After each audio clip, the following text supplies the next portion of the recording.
AITA for kicking my husband out after discovering his secret online life? I'm a 46-year-old woman, and my husband is 51. We've been together for 22 years. For most of that time, I thought we had a strong marriage. Sure, we've had our ups and downs like any couple, but I always believed we were in this together. Lately, though, something has shifted. Over the past few months, I've noticed my husband being more secretive. It started with his phone. He always seems glued to it, and anytime I walk into the room while he's texting, he quickly hides the screen or turns it face down. I'm not someone who naturally jumps to conclusions, so at first, I didn't think too much of it. But then, when I casually asked who he was texting, he got defensive, almost angry. "You're so suspicious," he'd say. "You're acting crazy. Why don't you trust me?" I brushed it off, telling myself I was overthinking. I've never been the type to pry, but his reaction planted a seed of doubt in my mind. And once that seed was there, it started to grow. One night, everything came crashing down. I woke up in the middle of the night, couldn't even tell you why, and saw his phone sitting on the bedside table. I felt a pang of curiosity, then guilt. I told myself I was being paranoid, but something in my gut wouldn't let me go back to sleep. So, I picked up his phone. I don't know what I expected to find. Maybe I thought I'd open it, see nothing suspicious, and feel silly for doubting him. Instead, what I found shattered me. The first message I saw was from a 25-year-old woman. He told her he loved her. He was asking her for pictures and videos, things I won't even repeat here because they make me sick to think about. My hands were shaking as I scrolled further. There were DMs to multiple women, some I recognized from his past, and others I'd never heard of. And the accounts he was using? I didn't even know they existed. He'd been hiding whole parts of his online life from me. In that moment, something in me broke. I didn't cry. I didn't scream. I just shut down. I got out of bed, went to the closet, and started folding his clothes. I needed to do something, anything, to keep myself from falling apart. When he woke up and saw me packing his things, he looked confused. "What are you doing?" he asked. I didn't say a word. I just handed him his phone. The color drained from his face. He knew. At first, he tried to explain. "It's just flirting," he said, his voice panicked. "You don't understand. It's harmless." But when I didn't respond, his tone changed. He started yelling at me, accusing me of being insecure and crazy.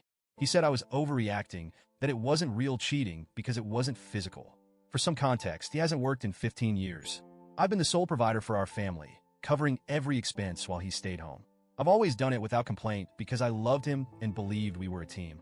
But now, I felt like a fool. I told him I was done. I told him he needed to leave. He started pleading with me, saying he had nowhere to go, no one else to turn to. I told him that wasn't my problem. He's a grown man, not my child. And then, just when I thought he couldn't hurt me more, he called me a fat crazy B*TCH for throwing away 22 years of marriage. That was the moment I knew I couldn't forgive him. I told him he could stay on the front porch until he figured out where to go. It's an enclosed space. Not as cold as outside, but not exactly comfortable either. I knew it was harsh, but I couldn't bear to have him in the house with me. Update. Thank you to everyone who commented and sent messages.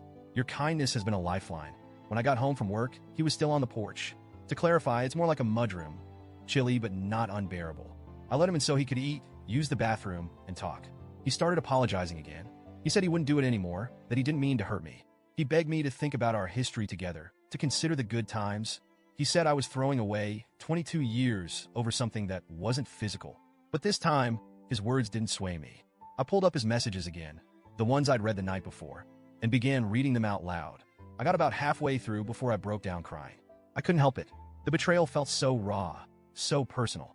I looked at him through my tears and said, You knew this was the one thing I could never forgive." His response? He called me a bitch and said he hated me. Hearing those words from him, after everything I've done for him, was like a dagger to my chest. But in a strange way, it also gave me clarity. I told him I'd posted our situation on Reddit and began reading some of your comments to him. I read the ones from married men who said they'd never treat their wives this way. I read the ones from women who've been in similar situations, who told me I'm not overreacting. And yes, I even read the funny ones calling him a splendid daddy. By the time I finished, I felt stronger. I told him he needs to figure out where he's going because I want him out by Friday. He tried to apologize again, but I'm done listening. I deserve better than this. I took his phone away, so at least he can't use it to contact anyone else while he's still here. And as painful as all of this is, I feel like I'm finally taking control of my life. I won't lie, I'm miserable. I've spent over 2 decades loving this man, building a life with him. And now it feels like I'm losing everything. But deep down, I know I'm making the right choice. Thank you to everyone who took the time to comment, message, or just read my story. You've helped me find the strength to stand my ground.